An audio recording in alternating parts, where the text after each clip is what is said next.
Started here in the Arabian Peninsula over 1400 years ago. Today, that's a population of 78 million people. That sounds like a lot of Muslims, but if we go 7,500 kilometers across the Indian Ocean to this tiny little archipelago called Indonesia, the Muslim population is far greater than just 78 million people. It's actually more than double that.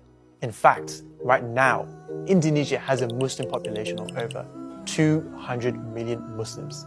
To put that into perspective, that's larger than Saudi Arabia, Yemen, Oman, Syria, Jordan, Iraq, and Egypt combined.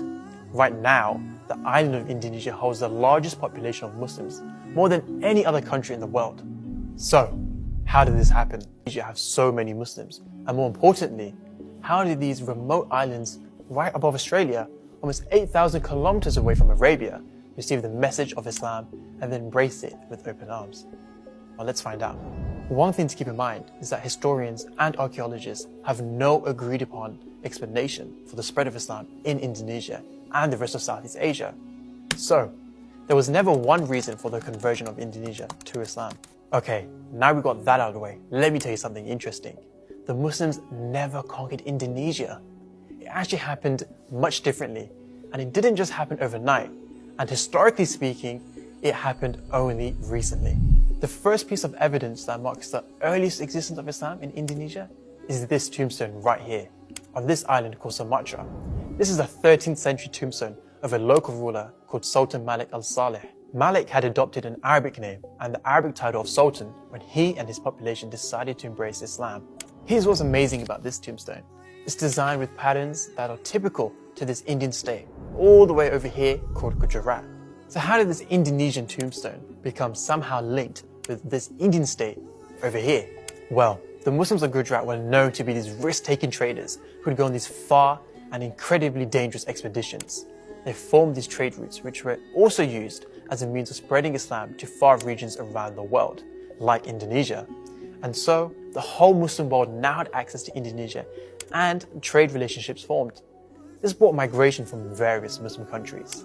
But it wasn't just trade that brought Islam to Indonesia. Like for instance, there was this guy, Hingga, a Muslim Chinese admiral who sailed with these massive fleet of gigantic mega ships.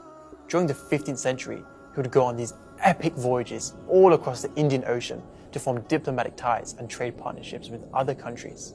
He would take nearly 30,000 men on his 317 ships to more than 35 countries, presenting China and all of its treasures to the world. His story is actually quite amazing, but that's a story for another time.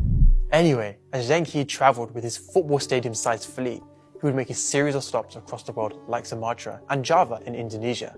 And so, he made a huge impression on the native Indonesians and is often credited for spreading Islam in Indonesia. Okay, so Islam spread to Indonesia, but how is that different to any other country? Trade can only do so much to help spread Islam. It still doesn't explain why Indonesia has the highest number of Muslims. This is where good old economics comes in. The Indonesians lived on these tiny remote islands that weren't really good for cultivating food and produce, and so they paid tribute to their Hindu and Buddhist neighbors on the mainland for precious goods like rice. But the Indonesians didn't want to pay the Hindu and Buddhist rulers anymore, and so they looked to their Muslim friends in the Middle East and Africa. In order to form solid political ties with Muslims, they began to embrace Islam. And why not? The natives enjoyed access to a huge Muslim trading network. This gave them Muslim allies, trading opportunities, and a unique prestigious position within the region. And so, island after island, king after king, the Indonesians embraced Islam by the droves. The conversion rate was insane, as mosques were being erected and the adhan was being called all across the islands. So did the Indonesians embrace Islam to enjoy all these wonderful perks and benefits? Well, no, not really. Indonesia didn't just passively embrace a new religion for materialistic reasons. Instead, they opened their arms to Islam and let its teachings influence their culture, language, food, and even martial arts. This is why Indonesia has the most amount of Muslims than any other country in the world, because they found something beautiful in the message of Islam and were honored by it. The story of Indonesia proves that Islam doesn't need to spread through conquering, but by having good character and showing good treatment. This is why there are over 200 million Muslims living there today. May Allah bless the people of Indonesia.